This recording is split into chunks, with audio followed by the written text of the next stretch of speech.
ዕላል ምስ ንጉስ ዓርከይ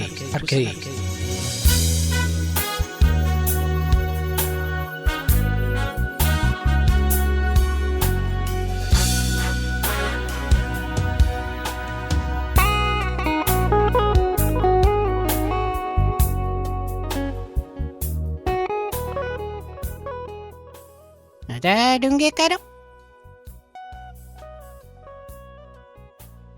በለን ንጉሰ እንቃዓና ዝተንፈሰ እንዳንገቢል ከና ናይ ጣብ ቀዳማይ ዝብልኩ ከዘመድ ጉዳይ እንድዩ ሒዝ ንብለካ ሕጂ ሰሊጥኒ እፎይቱ ብነዊሕ እስትንፋስ ገለጾ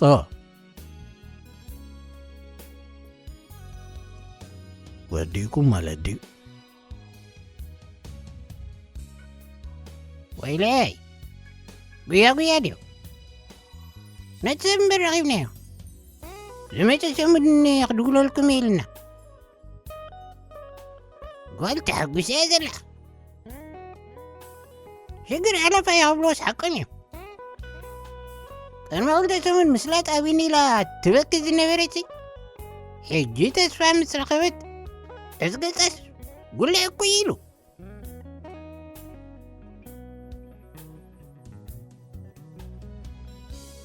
ክንደይ ጌራላ ነቲ መስርሕ ካብቲ ጅምሮ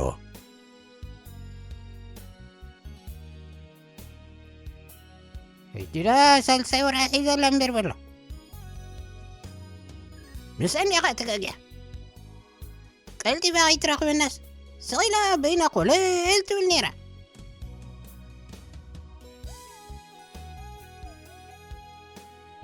ወሊዳ እንዲ ሓቀይ ደገም ጋሽሞ ይፍቀድላ እንድዩ ስለምንታይ ትቆለል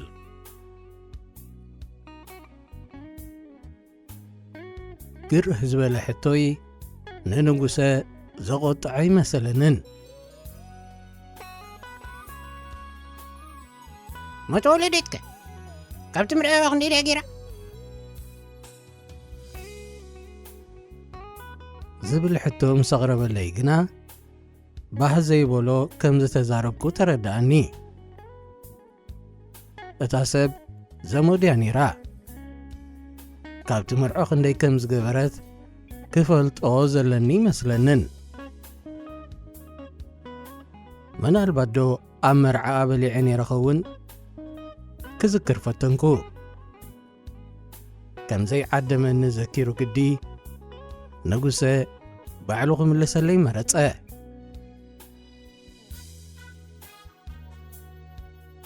ንሳኳ ካብቲ መርዖ 3 ዓመት ጥራይ ጌራ ዘላ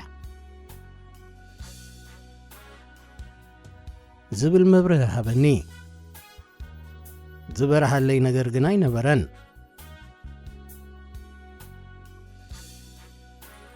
ሰባያ ደገ እንዲ ዝነበር ሓቀይ ዋ መጺተ መርዒዋ ካብዚ መርዓው ግና 3 ዓመት ጥራዮም ገይሮም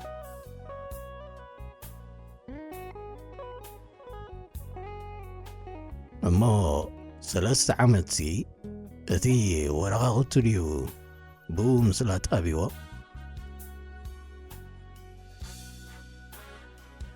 ብኡዳ ኸበዋርሕ መዓስ ይሓልፍ ኮይኑ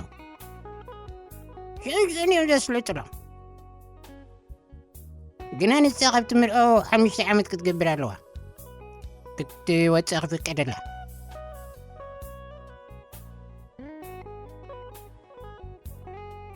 ኣብ ባህልኡ ስለ ዘይተረዳእኒ ክሓቶ ተገደድኩ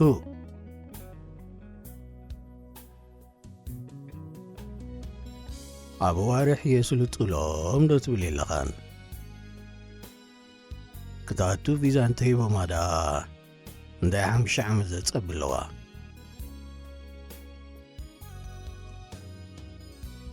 ኣይትሰምዐኒ እንዲኻ ዘለኻ ከይትወፅእ ኣይፍቀደላን እዩ እኩይ ዝብለካ ዘለኹ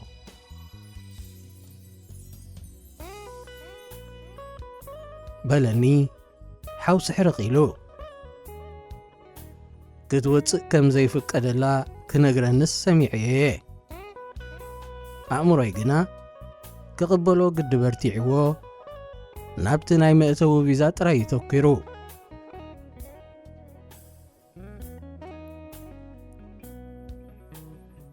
ንምንታይ እዩ ዘይፍቀደላ ብዝብል ሕቶይ ገጽ ንጉሰ ተጎማጸጸ ከምዚ ዝመሰለ መሰረታዊ ፍልጦ ኩነታት ሃገረይ ዘይብለይ ምዃኑ ከም ዘደንጽዎ ክርዳእኒ ጀመረ ሃገራውነት ዘይብለይ ገይሩ ዶ ይወስዶ ኸውን ኢለ ምስ ነፍሰይ ተሰሓሓቕኩ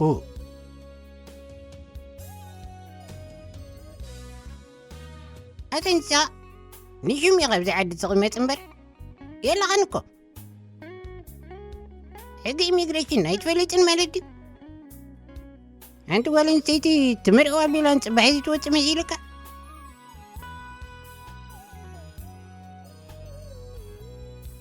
ኣብ ገጹ ናይ ምስትንዓቕ ዝመስል ምልክት ክስእለለ ይሃቀነ እቲ ምልክቲ ንዓይ ኣይግባአኒ እኳ እንተበልኩ ቁሩብ ፍልጠት ከም ዘሎኒ ግና ክነግሮ መረጽኩ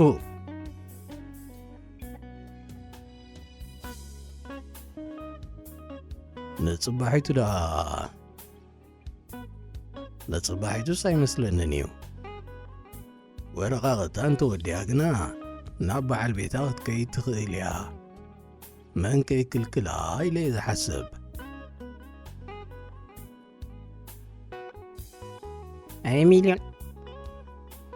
ኣይ ሚልዮን እንታይ ንስኻሲ እንታይ ኢና ንገብረካ ዘይትፈልጥ ኮንካ ዘይትሓትት ከምዚ መስለካ ደሎ እዩ በል ስማዕ ትሕጊ ክነግረካ ሓንቲ ጓል ኣንስተይቲ ብምርዓ ክትወፅእ እንተኾይና ካብቲ ምርዑ 5 ዓመት ዝገበረት ክትከውን ኣለዋ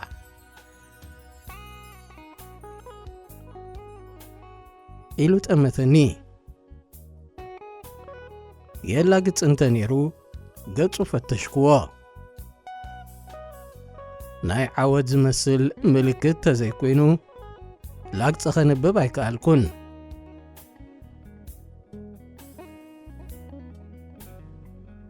ሓሳዊ ዳበልክዎ ምእማን ስኢነ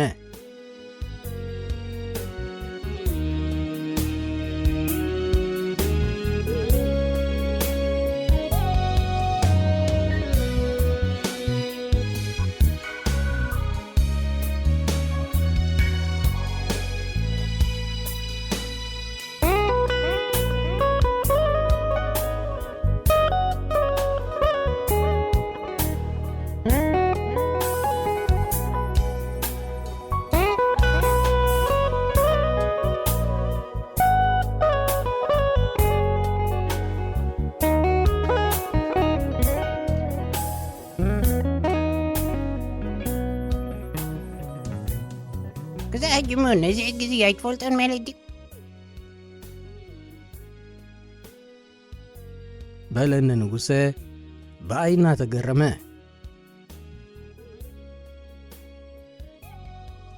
ቀድሞ ሕጊ ትበሎ በልክዎ ሕርቃነይ መቆፅጻር ስጊነ ولا عتتندو መንግስት ዛወጀ ሕጊዮ ባለይ ዝበጠርኩም ይልካ ነዞን ዕተት ናይ ኢሚግሬሽን ሕጊዩ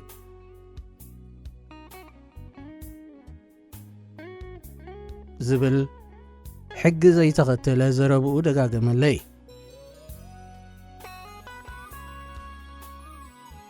ሕጊ ትበሎ ዓመፅ እዚ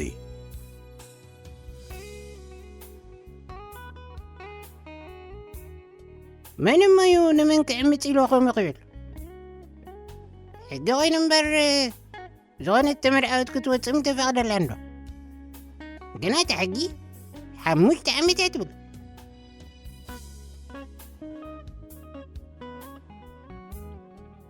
عينيت حقيقة تبل زلقة بجاقة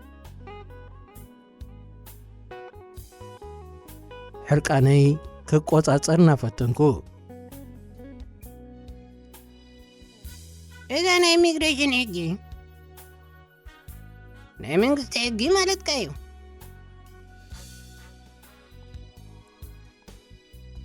መንግስቲ ኸሞ ይዕምፅ ኳይ ዘሎ ሕጊ ኻ ትብሎ ነዚ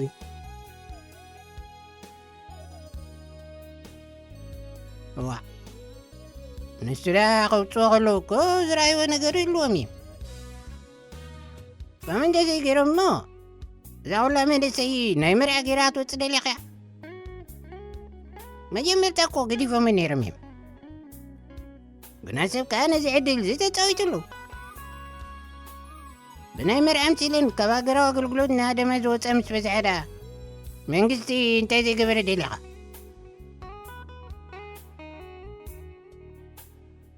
ኢሉ ጠመተኒ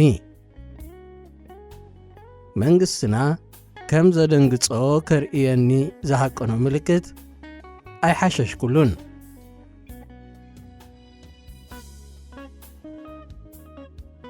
ስለዚ መንግስቲ ተሸጊርዩ ነዚ ሕጊ ዘውፅዎ ማለት እዩ ይብለከኒ ዘለኹ ኣብቲ ፊልም እኳ ነዘን ዝተመርዓዋ ተኽለን ናብ ሰቡተን ክኽዳ የፍቅዱለን ነይሮም እዮም ድሓር ግና ኸ ምስ ገብራ ምስ በዝሓ ዋላ ነተን ናይ ባዕድ ቅባላሽና ኣለና ባዕልና ኮይና ነገራት ንፅየቕ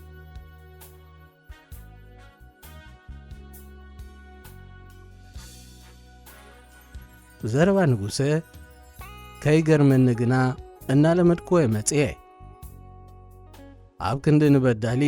ንግዳይ ምንቃፍ ናይ ብዙሓት ሰነፋት ዝምባለ ምዃኑ ካብ ዘስተበል ነዊሕ ገይረ ኣለኹ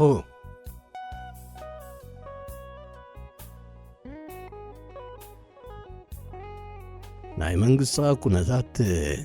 ካብ ተረዳእካሲ በልስከ ኣብራሃለይ ስለምንታይ መንግስቲ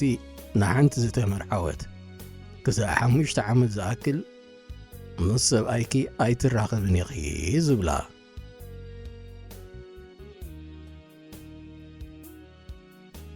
ምስ ሰብኣይኪ ኣይትራኸብን ኢኺ ዝበላ የለን ሰብኣይ ኮና መፅእ ክረኽባ ኽእል እዩ ናብ ወፃኢ ክትከይድ ተኾይና ግና ድሕሪ መርዓ ድሕሪ 5 ዓመት እዩ ዝፍቀደላ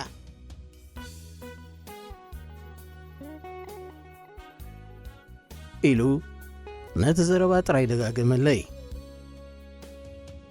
ንጉሰ እውን ዝተረድኦ ነገር ዘሎ ይመስልን ጥራይ ነቲ ሕጊ ተባሂሉ ዘሎ ከም ዘለዎ ምቕባል እዩ ፈላልዩና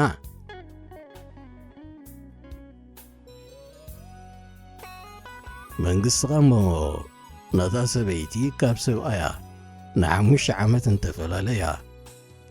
እንታይ ዝኸስብ ሰብኣያ እናመፅእ ኸረኽባ ድዩ ጆ ዝሕዛ ዘሎ እንዳ ወዲ መንግስትና እኮ ሽፍታ ኣይኮነን ጆ ዝሕዝ እንታይ ጆ ዝሓዘ ትፈልጥ ኢኻ ከምኡ ትብል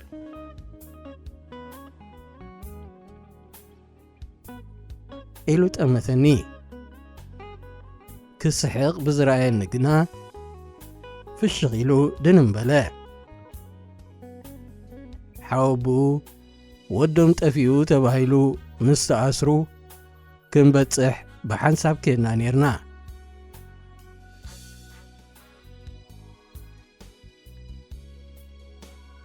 ንስኻ ብ5 ዓመት ክንዘይ ትግረም ኣለኻ 10 ዓመት ናይ ዝተባህላ ሰሚዕካ ዳ እንታይ ኢኻ ክትብል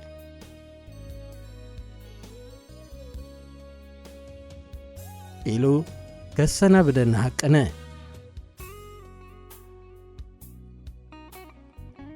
ወላ ሓንቲ ይገርመንን እዩ ሕጊ ዘይብሉ መንግስቲ ድላዩ እንተገበረ እሞ እንታይ ዝገርም ኣለዎ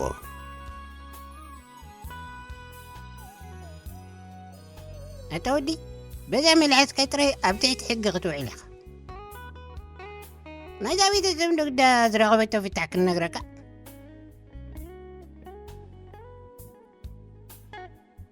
إلو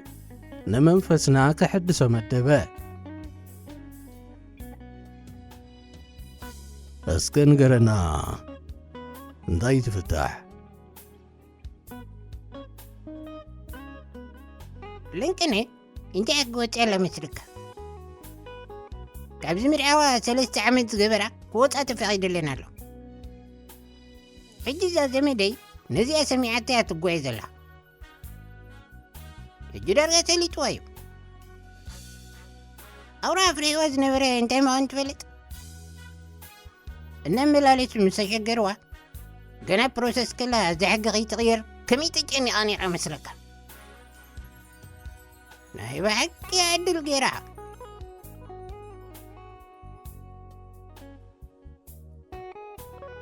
كابزن لعل زي حقا وندا انتي تبلا لخا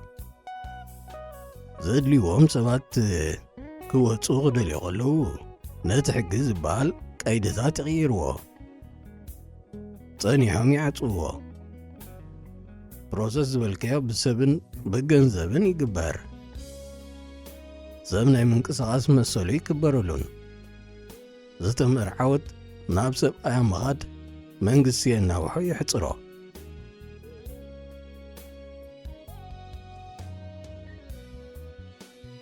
كلا صغيرين عقد نقركم سليت واتا حقيسنا هذا بلي كان لنا نساقا مسولو شنكاردو تبي نبي ميغريشن كير كلام مسلي يمو موتي في جابني داو زيتو له عندنا صاص مستأثر كس أبيكم كيغا مسلي شنكاريك تبي